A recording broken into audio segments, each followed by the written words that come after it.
మీ business ఏదైనా మీ ఊర్లో promotion చేయాలంటే అది సుమన్ టీవీతోనే సాధ్యం. ఇప్పుడే సంప్రదించండి.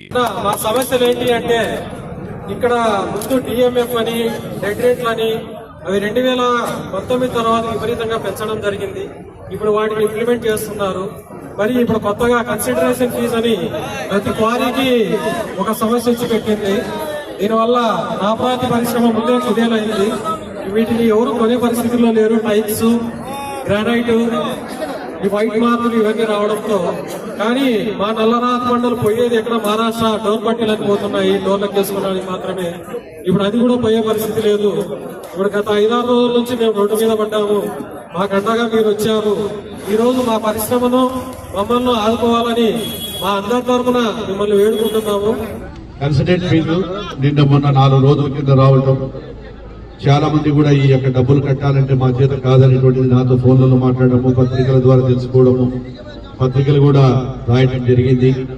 రైలు రాలేదని కూడా నాకు కూడా మీ ఇబ్బందులు తెలుసు. ఎందుకంటే పార్టీలలో ఎవరున్నా అన్ని పార్టీలకు సంబంధించిన నాయకులు కావచ్చు, లేకుంటే పార్టీలకు అతీతంగా ఎక్కువ మంది కూడా ఈ యొక్క గని యజమానులు ఉన్నారు. వాళ్ళ కష్టాలు కూడా నాకు తెలియని కావు. ఈ యొక్క కష్టాలు మళ్ళీ ప్రభుత్వానికి ఈ ఆర్థిక ఇబ్బందులు ఉన్నప్పుడు మీ ఇబ్బందులన్నీ కూడా ప్రభుత్వం దృష్టికి తీసుకెళ్తాను.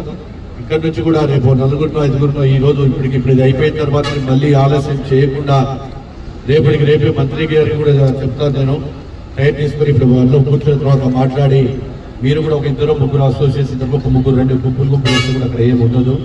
ముఖ్యమైన నాయకులు ఒక 2-3 వస్తే అక్కడ పరిశ్రమ ఉండేవాళ్ళు అక్కడ ఉండేటువంటి ఇబ్బందులు చెప్తాము. ఏ విధంగా అయితే ఈ పరిశ్రమను ఆదుకుంటామో, ఈ పరిశ్రమ మళ్ళా నిలవదొక్కుకోవాలి, మళ్ళీ పూర్వ స్థితికి ఈ పరిశ్రమ రావాలని నేను కూడా కోరుకుంటా ఉన్నాము. మీరందరూ కూడా ప్రభుత్వం తీసుకునే కొన్ని నిర్ణయాలకు సహకరించాలి.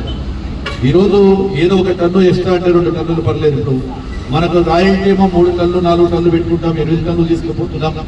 దానివల్ల ప్రభుత్వానికి గడ్డి కొట్టకుండా, మీకు నష్టం లేకుండా, అటు మాకు ప్రభుత్వానికి ఇబ్బందులు లేకుండా ఈ యొక్క నిర్ణయాన్ని కూడా తీసుకొని రేపు మంత్రి గారి దగ్గర కలిసి త్వరలోనే ఈ సమస్యకు పరిష్కారం అవుతుందని ఆశిస్తున్నా. ఎందుకంటే ఒక బలమైన కోరిక ఉంది, చేస్తాము.